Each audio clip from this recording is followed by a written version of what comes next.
'cause I'm Mr. Brightside. Did you like that? Nope. Stick to contact tracing.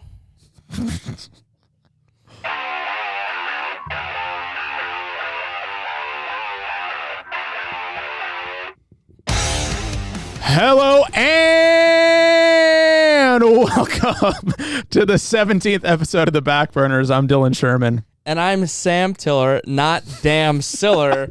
And we want to thank you for lending your ears for another hour of non-stop sports entertainment. That is neither of your names, Sam Tiller. What is your real name?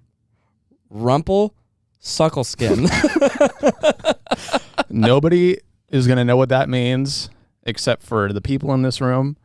That's all that matters at this point. It's an inside joke. Haven't you always wanted to be a part of an inside joke? I've been yearning for it to be a part of an inside joke. And now you are. Well, should we start off with our offering to the producer? I think we should do it at the end. Do you think at the end? Yes. Okay. Yes. We'll save that. Okay. An offering? Offering. Yep. An offering to the gods. It's kind of like a sacrifice, but like that's right. Not as extreme. Right outside this room, we have a baby lamb. We're going to slaughter it in studio on camera. Hey, I graduated school from a fraternity, so yeah, I know all about goats. That's great. And that's a great segue. This is a sports podcast hosted by two former jocks whose sports knowledge is a mile wide and an inch deep. Whether it's breaking down the latest slate of professional, college, and obscure sports, or debating the best game day traditions, we've got you covered. Follow us on Instagram and TikTok at The Backburners Pod, and give us a listen on Spotify, Amazon Music, and Apple Pods.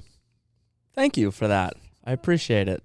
You like when I show restraint like that? I do, because it's not something that you do regularly in your daily life is show restraint. So when the rare times that it does come, I enjoy it.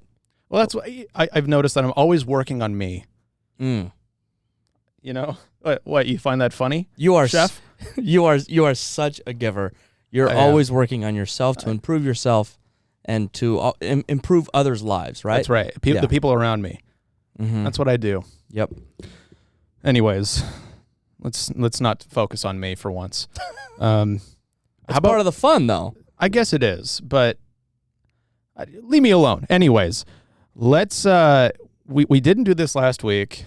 I think for the first time we didn't do an I Disagree last week. Because you're uncreative and you could not come up with a prompt. And so you were like, I don't want to do I Disagree because I can't think of anything. How dare you embarrass me in front of all of our listeners? Again. All four of them? Again. So my prompt for I Disagree is thusly: if you could only watch one football game for the rest of your life, what would it be and why? And since I'm really nice and generous, why don't you go ahead and kick it off? Okay, so I'm thinking not like watching this game on TV. I'm thinking watching this game in person, like you're in the stadium. You get to watch this game. And it's the Kick Six. Mm-hmm. There's really no better football game.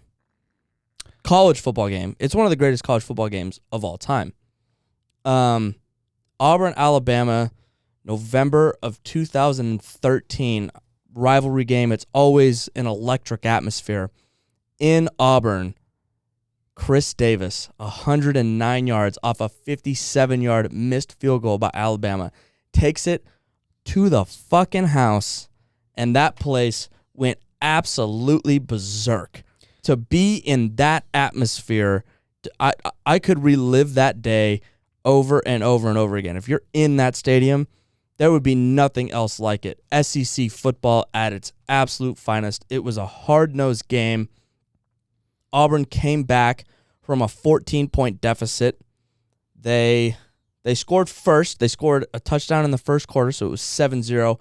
And then Alabama goes on a 21 unanswered point run. So they were up 21-7, and then at the end of the first half, Auburn scores to make it a 7-point game. And then Auburn ties the game in the third quarter. Alabama then retaliates at the beginning of the fourth quarter to make it 28-21. And then Auburn, with 32 seconds remaining, ties the game at 28. Alabama gets into a very long field goal range situation, and Nick Saban says, I'm not going to throw a Hail Mary. I'm going to kick this ball. And then madness ensues. Chris fucking Davis, 109 yards, one of the greatest college football finishes of all time.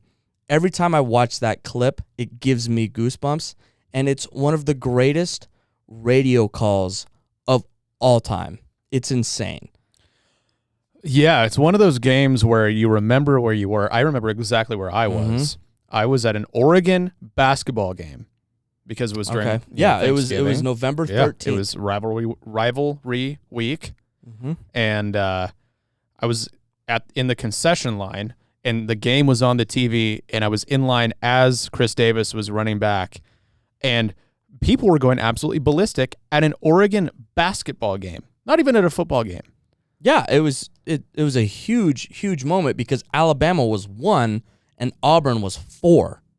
So, top 5 game rivalry weekend in Auburn. What else can you ask for? Just an absolutely electric game.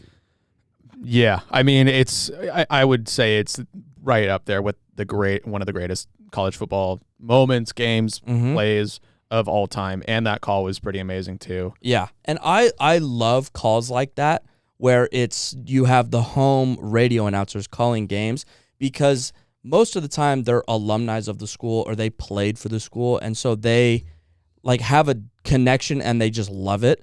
And when crazy shit like that happens, they're not announcers or commentators of the game. They're fans. And you can like see that come out. And I mean, that guy, like you have a guy calling the play and then his partner's just going, oh my God, oh my God. Which you cannot say on air. Well, you cannot say God on air. Well, he did it. Yeah. And it made for one of the greatest radio calls of all time. Another one that I loved recently was the Gonzaga UCLA Final Four game that was back in April when Jalen Suggs hit that half-court shot for the win over UCLA. I forgot about that. The local Gonzaga basketball radio, that call was also iconic. So, like, that call makes that game, like, better for me. Like, every time I see that clip, I get goosebumps. And, yeah, just I would have loved to be in that game, in that atmosphere. Just a fantastic football game. There is something about experiencing a moment like that when you have, the auditory, you're watching the play happen, but then you're also stimulated, auditorily with that call at once. It's a pretty crazy feeling, especially even if you're not even, if you don't have a vested interest in that game, right? Like, yeah. Neither of us probably had. Well, fuck Alabama. Well, yeah. But. Sorry, intern. I love I think that's what sports is all about, is creating those moments like that, where I remember from 8 years ago where I was standing during this play. Yeah. Yep. It's something that like just is ingrained in your head. And I had to think about this question a little bit because there's so many good football games and great finishes over the years, but this is the one that I always come back to whenever I think about some of the most electric plays of all time is the Auburn kick 6. Yeah. So as much as I hate to say I disagree, it's a tough one to disagree with again. Yeah. I mean, I don't disagree with your pick either. And I really don't disagree with yours. And I'm glad this is more of just a highlighting of just some amazing moments in sports. My choice for if I was to only watch or experience one football game for the rest of my life, it would be the Seahawks versus the Packers in the 2015 NFC Championship.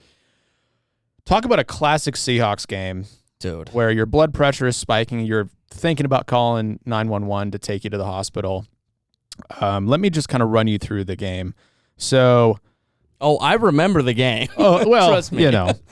For our listeners who maybe weren't watching, let's cut to halftime. I'll give a quick first half recap. Russell Wilson throws 3 interceptions. Let's see. Doug Baldwin fumbles a kick return. The Hawks find themselves down 16-0 at half, with the Packers at a 94.4% chance of winning the game. at halftime. And let's see. Let's go to the third quarter. The Seahawks are in need of some sort of electricity, some life shot back into them. An EpiPen, if you will. And that EpiPen was John Ryan throwing a fake field goal touchdown. That game, yeah, that's a ballsy call by Pete Carroll. You're down 19-0, and you go for a fake field goal. And you get it. Gary Gilliam catches it. Hawks are down 19-7.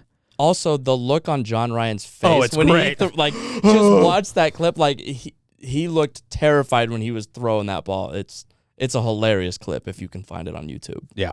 Cut to the fourth quarter with 5 minutes left. Packers are up 19-7. Their odds of winning the game 99.3%. Russ is driving down the field. Russell Wilson throws his fourth interception of the game to Morgan Burnett. Great player for the Packers for a long time. Great defender for the Packers. And he has nothing but green grass in front of him. It was one of those ones where he just fell down. He didn't want to turn the ball over during the return. He fell down. On purpose. He just... It's not like the turf monster got him. No. He was just like I have the ball. All right. Yeah, he just wanted 5 minutes left. Yeah. Let's run the clock down. Kill the clock. Yeah. Yeah. Basically 3 first downs at that point wins you the game. And Green Bay goes 3 and out. The Seahawks drive. Russell Wilson punches it in and a keeper. 2 minutes left in the fourth quarter. Packers are up 19-14. And this is where everything changes. Good old Brian Bostic. Gotta love that guy. Brian Bostic. Thank you, Brian Bostic. The Seahawks attempt an onside kick. And the odds, I don't know what the odds are of getting an onside kick in the NFL nowadays, but it's probably not good. It's less than 10, 20%. Yeah, it was different back then though, because you could have that 5-yard running start. That's right. And now it's like you can't, like they don't have that 5-yard running start. So it was different back then, but still the odds very, very low. Steven Hauschka kicks an onside kick. It bounces off of Brian Bostic's face, and I don't remember who recovered, but the Seahawks recovered. They drive down. Marshawn Lynch punches it in from 25 yards out. They convert a 2-point conversion in the most Russell Wilson way possible. Rolls to the right, circles around, hucks it up for Luke Wilson. Luke Wilson. It was Luke Wilson, who almost boxes out, kind of a Jimmy Graham-esque kind of play. The defender mistimed his jump. Luke Wilson goes up and get it, 22-19. They leave 1 minute and 30 seconds for Aaron Rodgers, which we all know is too much time for Aaron Rodgers, one of the most clutch quarterbacks in the history of the NFL. They go down, they convert on a field goal, 22-22, going into overtime. The Seahawks take it. They get the ball. Russell Wilson throws a beautiful deep ball to Doug Baldwin. Beautiful moon ball.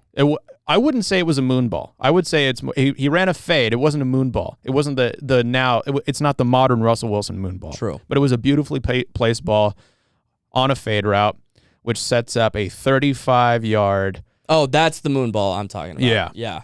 The seam to Jermaine Yeah, the seam to Jermaine Kearse. Yep. Hawks win 28-22. To then go on and lose in the Super Bowl. Yeah. Unfortunate. Great game. But it was an amazing game. The Seahawks are known for just games that make you really rethink why you root for them at times. Yes. Just like this just past on weekend. Sunday. Yeah. Just on Sunday. But that game had everything. The Seahawks committed 5 turnovers total. It is almost impossible to win a game with 5 turnovers. It is pretty statistically impossible. Yeah. But somehow they did it. If you create, the Packers, if you create 3 turnovers in a game, how do you lose that? We have both watched a lot of football. When you create 3 turnovers in a game, you do not lose football games. 5? That's insane. Yeah, I'm trying to look. There was a quote. I think it was from Bostic. No, it wasn't from. It was from Morgan Burnett. Morgan Burnett said that we had the game won outside of 10 plays. You take one of those 10 plays away, we win the game. Don't fall down on a pick six, you moron. Don't fall down at a pick six.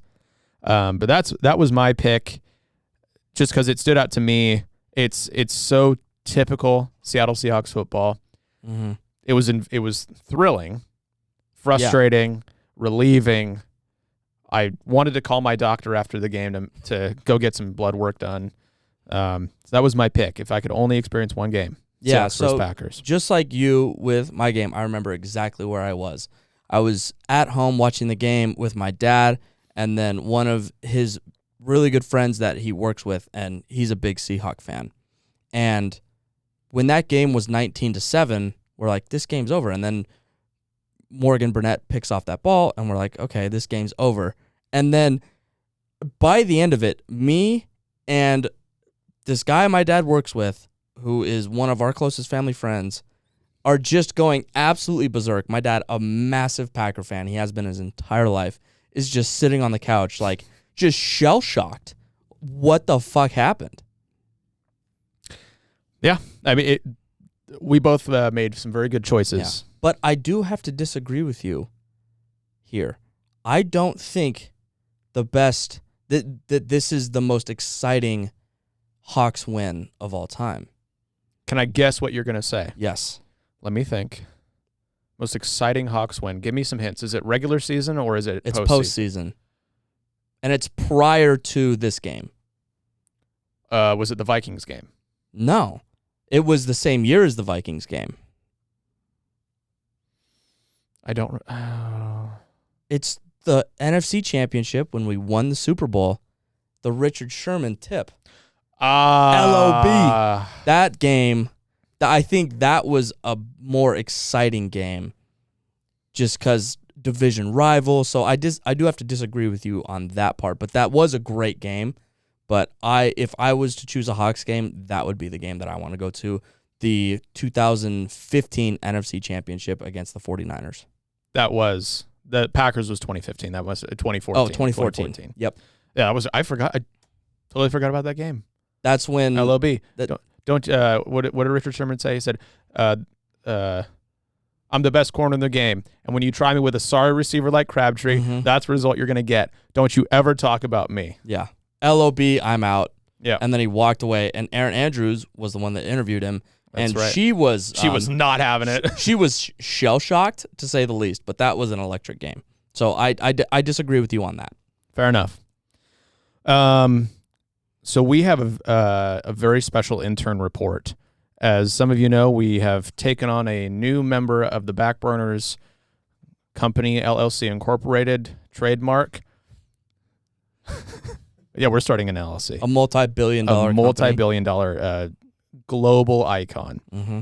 Our intern has so kindly sent in a massive report of her thoughts of her sports over the past week. I'm just going to run through. It's very long, and it's very well thought out. So good job, intern. Very good job, but Good job. It took me like 30 minutes to read through it this morning. So let's Alabama education at its finest.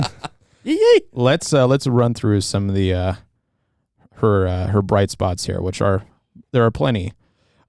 She really is a fan of the Peyton and Eli Monday Night Football. Who isn't? Right.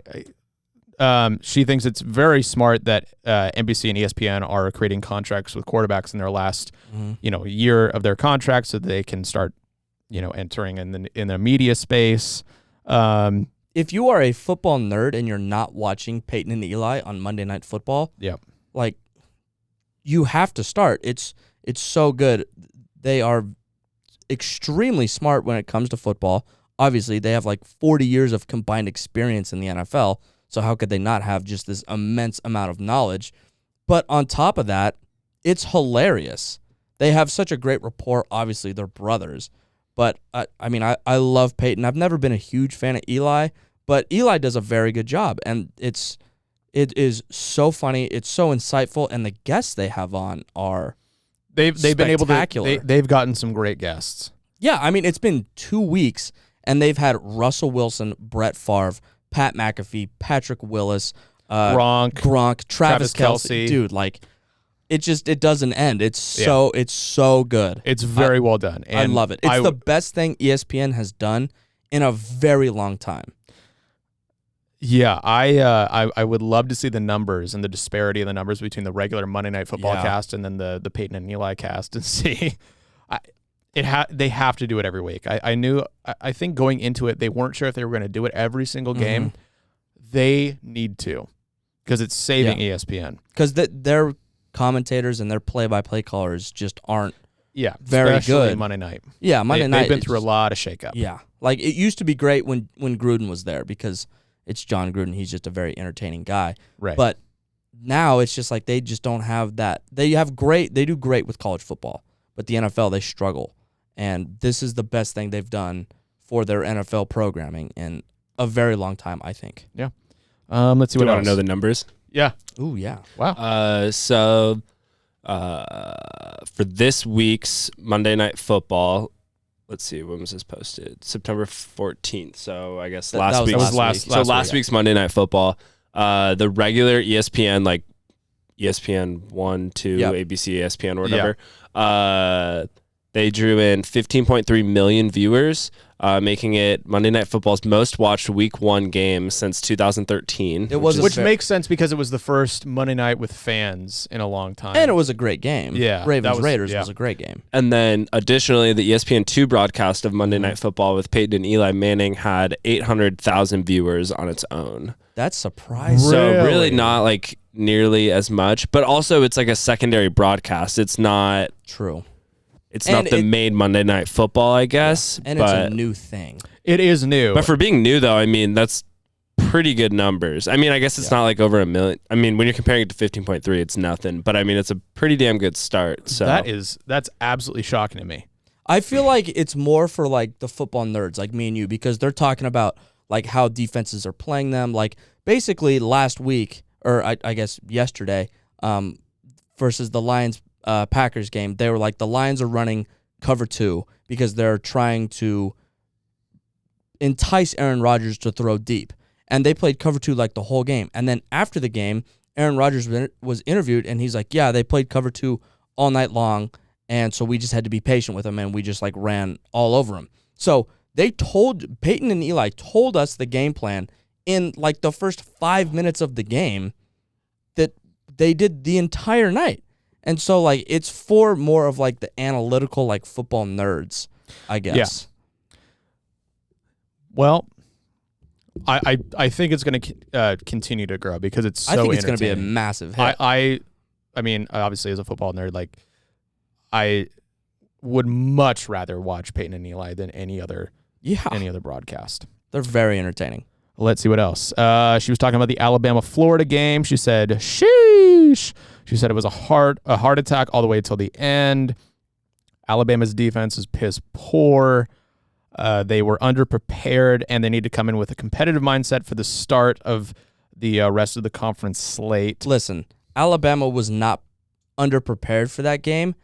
The refs won them that football game, and there is no question about it. That pass interference call was bad on Alabama's game-winning drive was absolutely horrendous.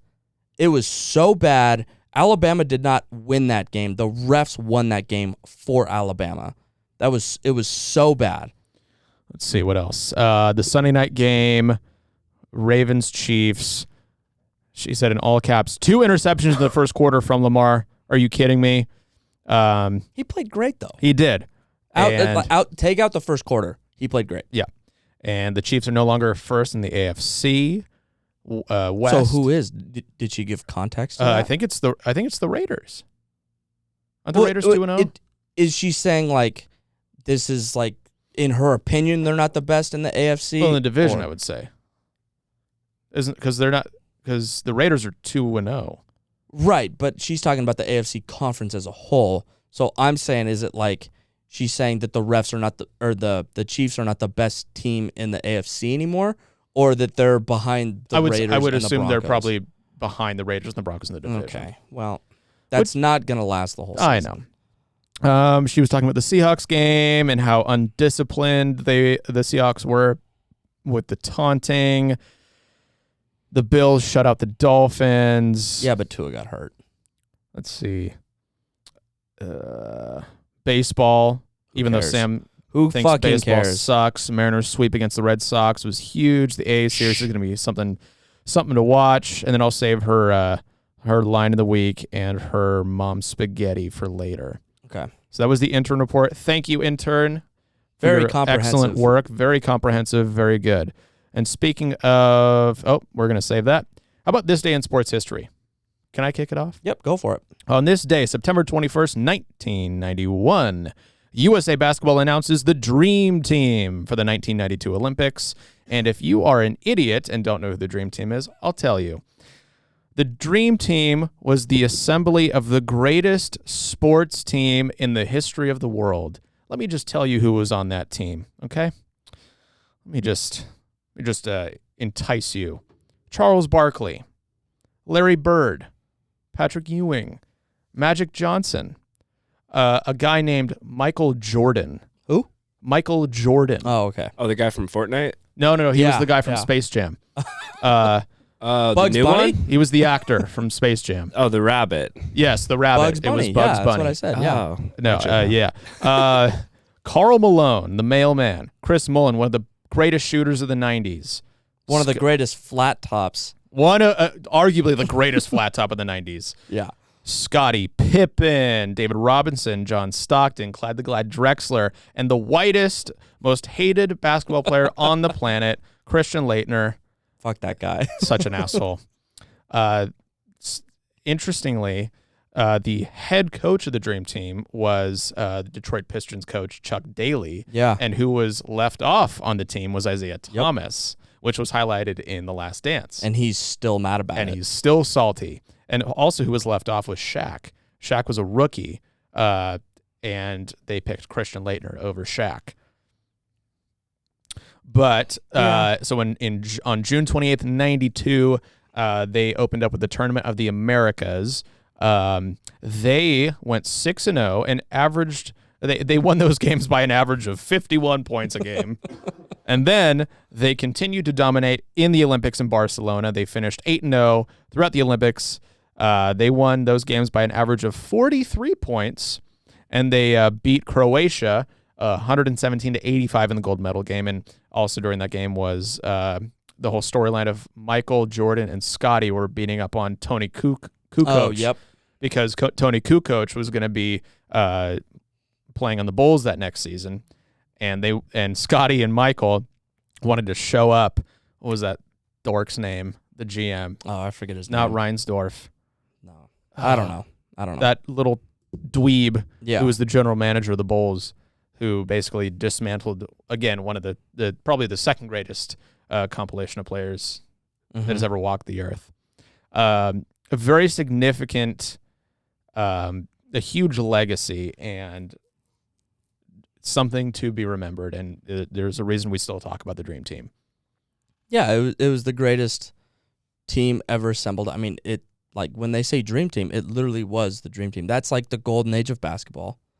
Was back then. I mean, you had so many physically imposing players that were just so big and so strong and so physical on the court that, yeah, I mean, we beat everybody. It's like not even a competition. In The Last Dance, when they're talking about the Dream Team, and I think there was a couple of times where they were obviously it was the Last Dance was around the Bulls and Michael Jordan, but just seeing how Michael Jordan transcended the world. I mean, he was up there with one of the most famous people of all time, probably with Michael Jackson, and probably Jesus. I mean, honestly, like Michael Jordan, Michael Jackson, and Jesus, three hot, Yeah. No matter where he went, it was absolute pandemonium. And for him to keep a relatively level head, at least in the public eye, you see people like actors and musicians who achieve that level of fame and are just so fucked in the head, like a John Travolta or a Garth Brooks, Tom Cruise, or a Tom Cruise. Like people who achieve those levels of fame, humans are not supposed to do that, or they're not supposed to experience that. But somehow, some way, I think it's also in part due to sports. I think it's like such a humbling thing that there was a way that Michael Jordan was able to just maintain a level, at least in the public eye. I mean, obviously he was a demon in the locker room and stuff, but. Right, but like, I mean, even when he's interviewed today, he doesn't seem like he thinks that he's like so much better than everybody else. I mean, in The Last Dance, they highlighted that friendship that he had with one of those security guards. Yeah. You know, and it seems like he's a personal enough guy for being that insanely famous. No, you can't think the most famous athlete of all time. Yeah, you can't think about how famous you can't even imagine what that's like. You can't go anywhere without getting absolutely mobbed by people. Yeah. All right, who do you have what do you have on this day? Tom Brady wins his 150th career game. Look, I have my opinions about Tom Brady, and I think he's a cheater and a little bit of a scumbag. But at the end of the day, the man is very talented in football. This was in 2014. At the time, it was the third most wins by a quarterback in NFL history. He is now up to 232 career wins, and obviously that is going to increase as he is playing this year. And he actually said recently that he's going to play till he's 50, which is insane 50. Because he's 44 right now. So, yeah, but he just started his 300th career game. That was, I think it was week 1 was his 300th career start. And he won his 150th game 7 years ago. That's insane. He is he's a winner at the end of the day. There's something about watching greatness and being a part of something like a spectacle like that. So for people in the 90s, it was watching Michael Jordan, being able to witness him in his element, in his prime. For us, it's probably LeBron, Tom Brady. Yeah. And obviously, like, people have their opinions on Tom. And Usain Bolt, too. Yeah. Michael Phelps. I mean, we were alive for that. We're like, I'm just a big fan of watching somebody do something better than I will ever be able to do in this lifetime. And, you know, you may have your opinions on Tom Brady. You may think that he's drinking baby's blood to keep that face nice and youthful and tight. Eating a lot of avocado ice cream. Kissing his kids on the mouth. A nice smooch on the mouth. But he's a winner. He's the greatest football player of all time. And here is a very interesting stat. He is going to throw more touchdowns in his 40s than he did in his 20s. How insane Because he started that? as a second year. It was his second year. He was backing up Drew Bledsoe. Also, fuck that guy. You love Drew Bledsoe. Fuck him. But when you watch Tom Brady 10 years ago and you watch him today, there is no drop-off from when he's 34 to now. Arguably, he's better 10 years later because of his knowledge of the game. He knows exactly what the defense is going to do before they do it. There's a great story by Mike Vrabel, the head coach of the Titans, because he played with Tom Brady for a couple years in New England. Yeah. Mike Vrabel tells this story about Tom Brady where they were in a game and he was wide open in the end zone, and he like raises up his hands and yells Tom to try to get him to throw the ball. Tom does not throw him the ball and still completes a touchdown pass. They get on the sideline, and Tom goes over to Mike Vrabel and says, "If you ever do that again, I am never throwing you another pass because I know when you're open. You do not have to tell me when you're open. If I want to throw you the ball, I will throw you the football." That's how insanely smart he is, and he knows exactly what's going on, even if he can't see it. If he's looking on the right side of the field, he knows exactly what the defense is doing on the left side, and then he doesn't even have to, like, if everybody's covered, he's going to be like, oh, that guy's open. He doesn't even have to look. He just plants his feet, fires, boom. Fucking Brady, man. It's impressive. As much as I hate his guts, it's very impressive. 232 career wins. It's like he has almost 50 more wins than the next quarterback ever. And he's about to pass Drew Brees for the most passing yards. Yeah, he's going to do that. 500 yards away. Yeah, he's going to do that in week 4 in New England. That's going to be fun. Yeah, because Belichick is going to try to confuse him with his defense, but he knows exactly what he's going to do. He's going to just shred him. It's going to be... I wonder what that exchange is going to be like between Tom and Belichick at the end of the game. Mm-hmm. It's going to be very interesting to watch. Break out that popcorn. Yeah. All right, Mom Spaghetti, what you got? Chiefs Ravens. Sunday Night Football. Are you... Like, what more can you say? It was a fantastic game. A great game. Like, first Ravens drive, they get the ball. Pick 6, Honey Badger. And then the Ravens just get the ball back and they go down and score. But then Lamar throws another interception and they go down 14-7. And then they got into a big hole. The Chiefs looked like they couldn't be stopped on offense. And then the Ravens defense stepped up and won them that football game. John Harbaugh. Is it John? John. Yeah. No. Yes, John. Sorry, John. John Harbaugh has some massive balls. He put him out in a wheelbarrow. Yeah, he did. Like that South Park meme. Yes. He put him in a wheelbarrow and walked down the fucking street on that 4th and 1 call. You're on your own 35-yard line, up 1 with 30 seconds left, and you go, we're going to go for it on 4th and 1. Keep the ball out of the best player's hands. Yeah, I mean, I understand why he did it, but if they don't convert that 4th down, he looks like an idiot. But the thing that I love the most about it is there's footage of him asking Lamar as Lamar's running to the sideline. He goes, you want to go for it? And his mind was already made up. He just wanted to make sure his quarterback and him were on the same page. And Lamar said, hell yeah, I want to go for it. And they went for it, and he looks like a genius. But it was a great game. It was wild. The Ravens, even after all the injuries they've had through training camp, they beat the best team in the AFC. And the Chiefs have a problem. And that problem is named defense. Well, it's more specifically named stopping the run. Because, good God, they gave up like 250 yards on the ground. Yeah, it's bad. It's always been a weak spot for him. And like I think you said during the game, and because I pointed out, like, that's going to be it's been their Achilles heel for so long. But they have a guy named Patrick Mahomes. Yeah, and Tyreek Hill and Travis Kelce. Patrick Mahomes is a quarterback. He's really good. He's a very talented quarterback. They're able to just score in bunches. So it's always been, and they were exposed in the Super Bowl. Yes, they were. They were finally exposed.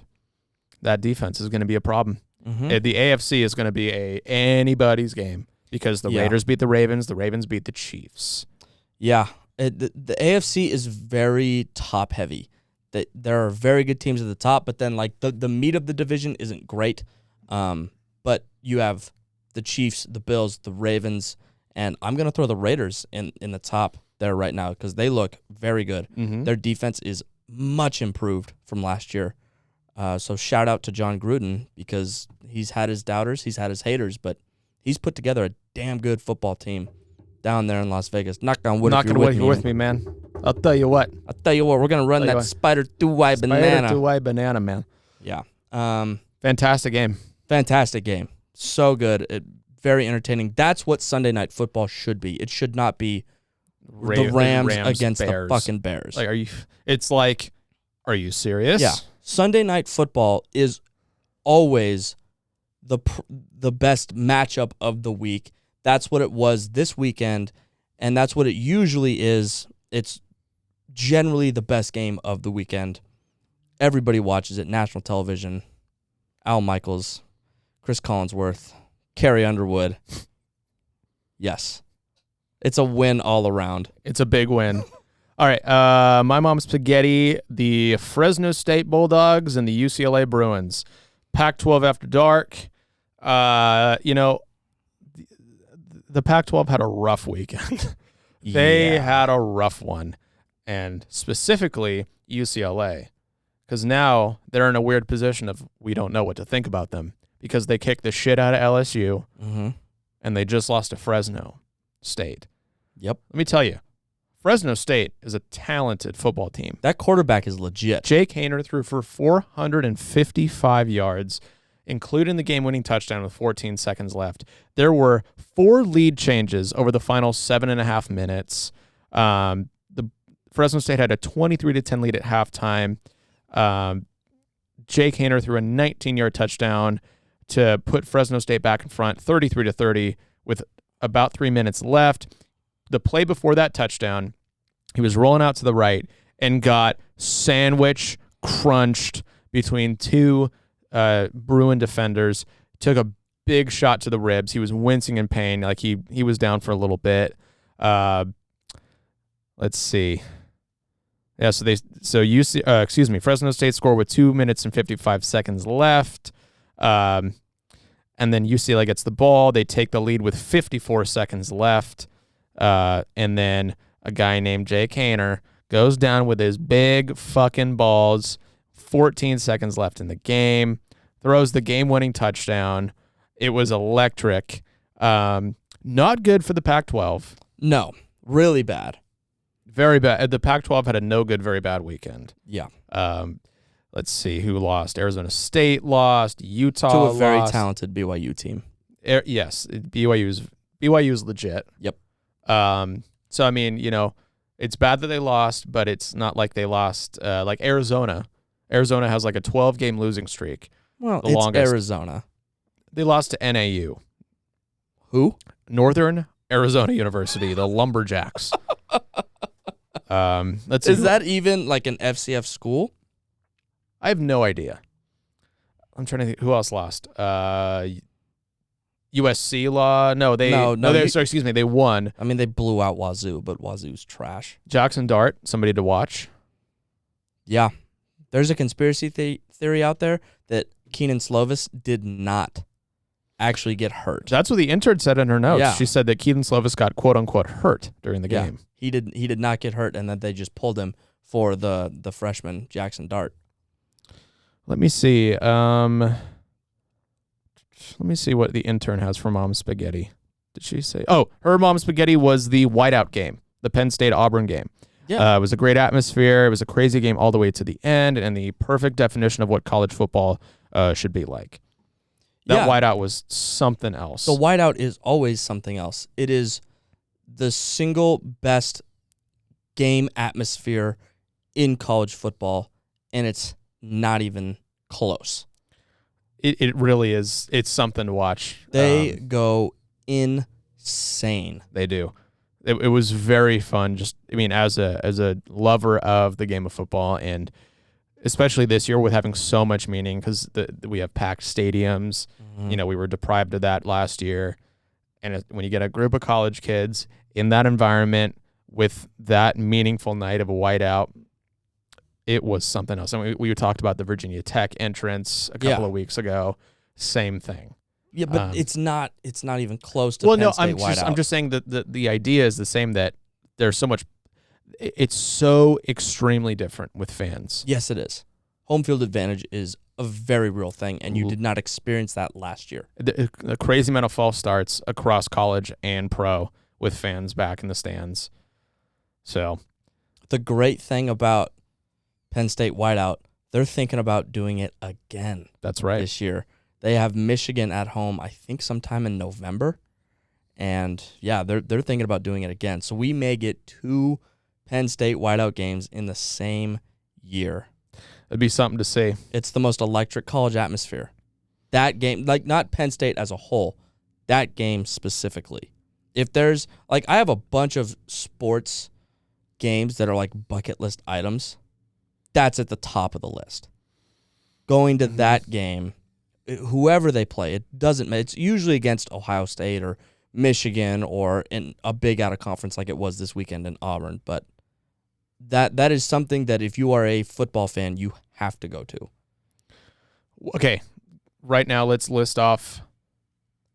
Can we do 5? Can you list 5 bucket list games, regardless of sport, right now? Probably not. How about 3? Okay. Yeah, Okay. I could do 3. Okay. You kick it off. All right. Penn State whiteout. Duke UNC. At both places. So that's technically 2. So both of them. At Cameron Hill and at Chapel Hill. Okay. Those are my 3. Okay, my 3 would be...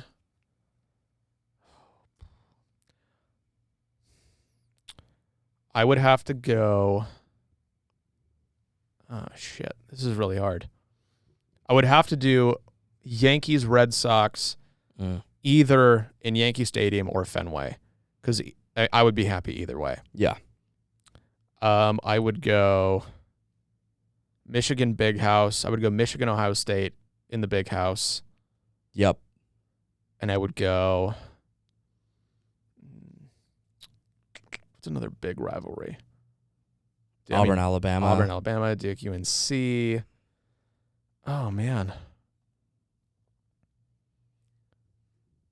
Just pick one already. I know. I'm thinking real hard.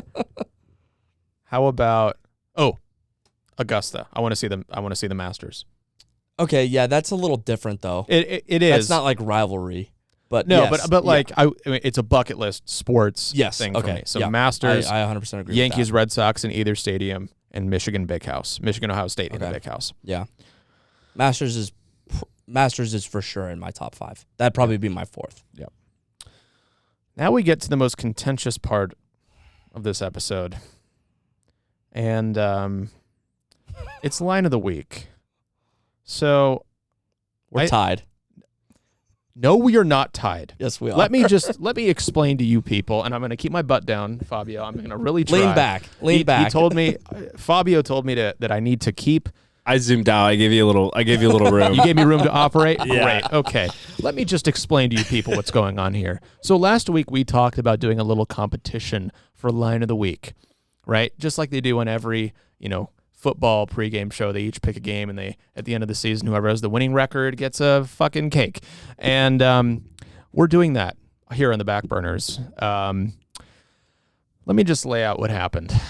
So now, I'm not just gonna let you just talk about this without my input. No. Let me tell you, because you are full of shit. You are trying to distort reality.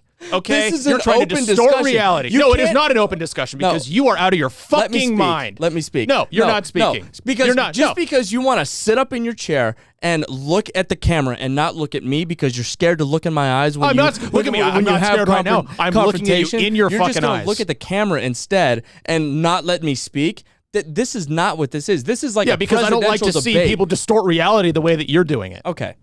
Okay, but are you going to let me speak? At some point, yeah, but I need to explain what's going on here. Okay. So like I said. You're wrong. No, I'm not wrong. I'm not wrong. So right now, my record is 2-1. So is mine. No, it's fucking not. It is so not. My record is 2-1. You're going to get rattled and you're not going to be able to think. The line that I lost was the UCLA LSU game. I predicted that LSU was going to go in there and wipe UCLA's butt. They lost pretty bad. So right now, that was a loss for me because that line did not hit. But I've had 2 games the past couple of weeks here that have hit, which means I've won. I picked the spread correctly. And that was the 49ers Lions, and then what was my other one? See, you can't even think about your lines. I am 2-1. So how can we trust that you've gotten them correct? Because I can go back and read them. So right now I'm sitting at 2-1. I have picked 2 games correctly against the spread, and I have lost 1. Now, why don't you lay out your case? Okay, so the first time we did this was 4 weeks ago, and it was college football opening weekend, and I picked UCF -5, and they won by 5. And then I picked, Jesus, I don't even know. Let me look. I need to look back at my other one. I can't remember what it was. I'm looking right now. Google Docs is being slow. I know. Where even are these? Oh, there's one. Nope. I'm looking for 14. There it is. Boom. I picked week 2. Oh no, that's week 1. God damn it. We should have been more prepared for this argument. This is bad. Okay, so I'm looking at 15. Okay, so week 2 I picked. Oh Jesus, where is it? Oh, Browns +6. That was a home run pick. They lost by 4, so that line hit. And then this last week I picked Rams -4, and they really shit the bed and lost and only beat the Colts by 3 because I don't even really know how that happened. My other pick, I did not watch the game. My pick was over this weekend. It was Bills -3.5, and they blew out the Dolphins by 28. Yeah, 35. So, 35. So I had 35-0. I had the Bills game correct, and I had the 49ers game correct, which means I correctly picked against the spread twice, and I've lost once. Yes, and so have I. Listen, you fucking haven't. Okay, because are you going to let me speak? Because you said you were going to. It's really hard for me. I'm sorry. So here's the thing. So my UCF game, it pushed. But my argument for it being a win is if you bet on that game, if you got it at -5, you did not lose any money. So it's like the way I described it to you yesterday was it's like a split pot in poker. Did you lose chips? No. But did you win? You cannot. Yes, you did. Yes, you did because you didn't lose. If you don't lose, you win. Did you add more to what you had? No, you didn't. Yes. There is no fucking way that you can tell me that when you tie, it's a fucking win. There is no. It's a push. It's not a tie. No, it is a tie. It's a total fucking tie. You are out of your mind. Your record is 1-1-1. No, 1 win, 1 loss, 1 tie. Nope. I will not let you bend the fabric of time and space for you to convince me that when you tied, you won. There is no fucking way. I'm not saying it's a win. I'm saying it's a push. Then why are you counting it as a win? But it's better than a loss. You cannot count that as a win. But it's better than a loss. Sure, it's better than a loss, but it's not a fucking win. If it's better than a loss, then it's a win. No, it's not. Because what did you win? What did you win? You won your money back. No, because yes. No, because no, you didn't add anything. But sure, you won your money up front. back. So you gave away that money. I put $20 down, UCF -5. That money is no longer in my bank account. Did that money go away? No. I won it back. I got that money back into my banking, checking, sports betting account, whatever the hell you use. I got that, however much you put down on UCF, you got it back. You won that money back. You did not lose that money. So you're telling me that you're... You've been watching too much soccer. Let me tell you right now, you are trying to tell me that the fabric of competition itself is a farce. You're telling me that people go out and compete and bet against... They bet, they play sports. You're telling me they go out and they want to go and tie? They want to go push? Here's the thing. No, you did not add. Like going back to that example, sure, you put up $20 and you got it back. But the idea for you to bet... You won back your money. No, you got that money back. Get the terminology correct. You won. won. No, you did not get it back. Win. You won it back. You No. won it back. But I'm saying that you didn't add anything, and that's why you would partake in that gambling to win additional money more than what you put up. So what's the point of gambling? To not lose money. That is not the point. That is not the point of money. That is Absolutely not the point of gambling. Why would, if people there just are so many safer ways to not lose money than sports gambling. I just think that your logic is to win is big and there's a risk, but you got your risk back. Exactly. You didn't win it back. Win it back. You didn't lose anything. It was brought back. You didn't lose anything. I'm not saying you lost. I'm saying that you didn't win or lose, which means you cannot count it as either one of them. I won the money back. You did not win the money. Let's not get caught up in the fucking semantics here. I mean, you can't. I've said this I'm going to say this for the third time. I will not let you bend reality just because you're so fucking insecure that I'm better at something than you right now. No, I'm not. I'm just. You are, because you would not be putting up. You would not be putting up this fight if I was ahead. What? You would not be putting up this fight to say that you are 2-1 if I was behind you, I should say. Yes, I would be. No, you fucking wouldn't. Yeah, because last week I said that I'm 2-0. When you were 1-1. If you don't believe me, go listen to the episode. No, I remember. I we were said talking that. about. I said I was 2-0 last week, so it's not like I'm afraid of you or I'm afraid of losing to you, because I'm not. I have stuck true to my guns here. I said last week that I was 2-0, and I'm saying this week that I am 2-1. It's like, no, you're not. And we were having a very heated debate about this last night. I decided to call our resident bookie on the show here, Nicky Scotts. I don't mean to throw him under the bus, but I laid out the argument for him, and Taylor, you laid out your argument for Nicky Scotts. Well, first of all, you called him and you didn't let me speak for like the first 10 minutes of the conversation. Sure, because I think you are out of your fucking mind. So you didn't give me a fair point. It's not like you lay out your arguments. It's not like a presidential debate where it's like, hey, you get 2 minutes to answer this question and then I get 2 minutes to rebuttal. It was like you shut me up for 10 minutes and we're like, hey, you can't speak. Good. And it was a glorious 10 minutes because anytime you're not speaking is great. How about we get a little poll in this room? I know we already voted. Tiller's wrong. Yeah, he's out of his fucking mind. In absolutely no way, shape, or form did Tiller win. The only way you could maybe do this is if you wanted to add a push category. So instead of being 2-1, you would be 2-1-1. Okay, so if we're going to do this, how do we calculate a tie? Do we throw it out? Because then I'm gonna have one less game than you. So you have to pick two. So I have to pick 2 games in 1 week. I have to pick 2 spreads. So if that's how we're gonna do it, then we have to throw. If somebody pushes a game, you throw the game. I say you just put it in a push category. But why can't we do just like win-loss tie, like 1-1-1? Because then we're gonna have different games, or a different amount of games. That's what I'm saying. Like the whole the amount will still be there. The amount will still be the same. If you include the ties, if you include a push, but so 2-1-1, you just count it. So then at the end, it's really the wins that matters at the end of the day, right? Whoever has more wins wins because you guys are doing the exact same amount of games. Well, it depends. Would it be more wins or less losses? Well, but that's the hard part about win percentage, because we're also factoring in the intern on this, and she started 2 weeks late. So we have to do it based on win percentage. So how do you calculate a tie into or a push into win percentage if we're going to abide by your rules here? So the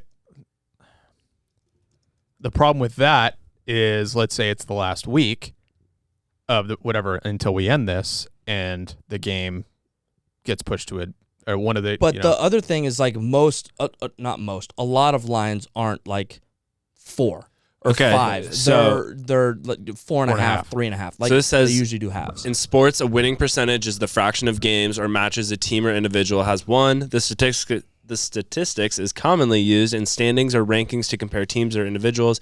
It is defined as wins divided by the total number of matches played, i.e. wins plus draws plus losses. So basically, you include your pushes in its own as category. A loss? No, it counts as its total. It counts as its own category. So then at the very end, when you do the percentage, it will count, which it should be the exact same. It kind of just counts as a loss, but your loss percentage isn't as high. It basically cancels out your wins and loss percentage. You see what I'm saying? So it does count as a loss. It doesn't count as a win. It never will. So at the end of the day, we're going to be doing this for 18 weeks, theoretically, right? Because we started week 1 of college football, or it could be more because we could do playoffs as well. Yeah. So let's say there's 24 games that we have here. And then let's say we tie. We both have 16, or let's say you have 16 wins and I have 15 wins. Technically, my push would be counted as a loss in that scenario. Yes, but even if you though guys you did not lose anything. But if you guys got to the end and you guys had the same amount of wins and Sherman had more losses than you, that push would help you win in total. Oh. So you actually want the push. It actually benefits you if you guys tie at the end for wins. Okay, I'm down. You're like talking to a child. You just have to like phrase it right, and then you're fully in. Right. Well, when it's explained like that, it makes more sense. Yeah, so basically you keep track of it, and then we'll figure it out at the end, basically, okay. is the loss. But so put it in its own category. So we're going to go win-loss, push. Win-loss, tie. So, like, let's say we both end the season with 15 wins against the spread. Then I would technically win because I have one less loss than you. Correct. Because that push doesn't Because the push does not count as a loss. Yes. So, so you would win by let's just call it a half point, basically. Yeah, like. Okay. All right. Sounds good. I will. I'm just glad I was here. This could have gone on forever. I mean, holy shit. The fact that he thinks that a push is a win. Yeah, your argument was quite so funny. Horrible. It's like you're such an idiot. Listen, I was just trying to get him rattled, and I think I did. Oh, you got Sherman talking like theology over here on like what a win is. You took me to a place I never thought I'd be able to go. Like more of beating him. I just want to anger him. And that's exactly what this did. So technically, and that's a win. You know what's going to anger him the most is when you guys actually end up tying at the end of the season, and this push is what pushes you over, and that's how you win. It's going to be so funny. Are we going to have we decided a punishment and or a reward? I think it just should be like a reward, like a belt or a crown or something. Do we know a good crown maker here in the area? No, I think a good. I heard a couple other podcasters for like a punishment. One of you guys just has to wear a stupid ass outfit for like a whole month of episodes. So just like 4 episodes, once a week, you just have to wear this dumb outfit, and then we can determine the outfit. You know, interesting. Because then, I mean, it's not like you guys get the craziest views, but at least we have a bunch of clip. We have 4 hours of footage of you wearing this stupid costume, talking seriousness about sports while you dress like a clown. That's true. Okay, maybe just a clown. We will clown makeup. Yeah, we will think about this. Yeah, we need the intern's input as well. Yeah, she's just an intern. Listen, but I think she's a valuable part of this organization. All right, so let's get to line of the week. After that, wow, we haven't even told our lines of the week yet. Okay, my line of the week: Tennessee Titans -5 versus the Colts. Titans are coming off a big road win against the Seahawks. They got their offense clicking in the second half. King Henry did what he did. The Colts, what's going on with them? Big question mark at quarterback. Carson Wentz, double sprained ankles on one play. His status for the game is unknown. Even if he does play, battling 2 sprained ankles, I think it's going to be hard for him to be productive, even if the Titans defense isn't great. I'm pretty comfortable with this line, Titans -5. So I kind of went out on a limb here because of how good Florida played, and I'm going to be at this game. So Florida -20 against Tennessee. Tennessee is trash. They suck. Florida is clearly a very good football team. -20, Florida over Tennessee. They got to win by 3 touchdowns. So I'm kind of going out on a limb here. But I like it. Okay. In the intern's line of the week, Chiefs -6.5 versus the Chargers. I do not like that line. I hate that line. She must have a lot of faith in Justin Herbert. No, she's saying the Chiefs are. No, she's saying the Chiefs are going to win by 7. No, I know, but I'm saying like that the game is even going to be that close. I think it's going to be a 3-4 point game. You think so? Yeah, I do not like that line. My line of the week was almost Chargers +6.5. Okay. Well, those were our lines of the week. Jot them down, write them in stone, solidified. And before we end this show, we have a very special person we want to talk about. And that special person is Fabio, our producer. Yeah. Round of applause for Fabio. You work very hard. You do a lot for us. You are letting us do this for free, which is very cool. You work very hard for us, not just for us, but for everybody here. And as we have migrated to this new studio, there's something missing, and that is a sense of home. And so the Backburners have got you a little something, Fabio. So let me just pull it out. I didn't wrap it. That's okay. I was given a lot of shit for not wrapping your present. It's in an Amazon package, like that's technically wrapped. It's already opened. I did because I wanted to see it. I thought you put it back in the Amazon package before you put it in your bag. I mean, I did, but the package is open. Okay, so just put it back in there. Just put it back in there. Yeah. Okay. There you go. And I'll lick it closed. So this is just a little something. I can't. Just take it. We have got you a little memento for you to mark your territory. Do you have a camera over there? Oh yeah, I got a camera. Young Fabio. Young Fabio. HBIC. Do you know what HBIC stands for? Head bitch in charge. Wow. We just wanted to express our appreciation for you doing everything for us, and just a general thank you. I appreciate it. Thank you, boys. It's going right on my desk here. Welcome. Oh, yeah. And then that's a piece of mail for Chef. It came into the house. I was like wondering. That's what is that's a present, probably some sort of bank cool, statement. my first check. Just kidding. Yeah, well, yeah. There you go. I can't wait to explain to every single one of our other podcasters. Look at that. Yeah. It looks so good. It looks great. It looks so good right there. That's nice. Thank you. Appreciate it. You're very welcome.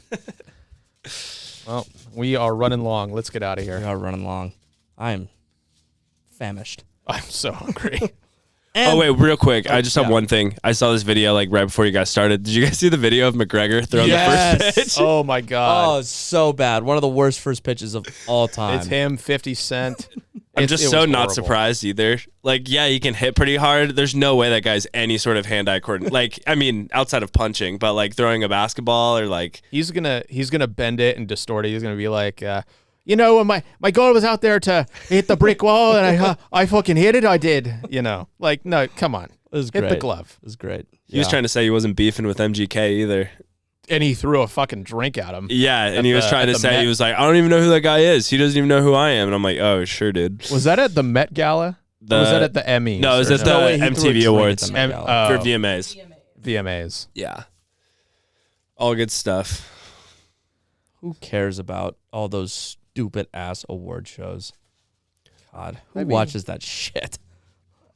I mean, you guys were just dapping up Eli and Peyton for their Monday Night Football show. Yeah, it's but kind it's of like all. It's like, does anybody watch like the Emmys or the Grammys anymore? Not really, honestly. Apparently, not the VMA. It might have been the VMAs. The ratings tanked. Like they didn't even get like 1 million views, which it normally gets like 30 million. Yeah, it used to be like those award shows were like a thing. Like I think it's just there's too many of them and no one really cares. Also, everyone hates rich people now, so like no one wants to see rich people like get an award. Like people are just sick and tired of the Hollywood bullshit. Well, there's no more surprises anymore, especially with like the accessibility with streaming and how many good shows there are. Like you already know. Yeah, and everyone like knows analytics for everything already. Like I don't know. Yeah, like you know, like going into the Emmys that Ted Lasso was gonna just fucking sweep. Yeah, because it's a great show. I did not know Roy Wood was the executive. I didn't know he's one of the writers on that show. Really? He won the Emmy. He won the Emmy. Holy! It's Roy Kent. No, Roy Wood. Roy Wood is a comedian. Sorry, not Roy Wood. Yeah, my bad. Roy Kent, but like the main character that's like the hard ass the whole time. He wrote half the shit, which is crazy. Of the Muppets. Interesting. So let's be clear. Roy Wood, the stand-up comedian, did not write for Ted Lasso. No, 0 part. Sorry, I got the names mixed Roy up. Kent. Roy Kent. Well, that's not his name. That's his character. Right. Yeah. No one knows his real name. Let's get out of here. Good Lord. No more Hollywood. Fuck Hollywood. And that will conclude another spectacular episode of The Backburners. Shout out to the ugliest co-host of all time, Pinhead Larry. And our wonderful producer and now name-plated producer, Young Fabio. Hell yeah. Make sure to give us a follow on Instagram and TikTok at The Backburners Pod and listen to us on your favorite streaming service. We're The Backburners, and we'll catch you on the flippity flip. See ya.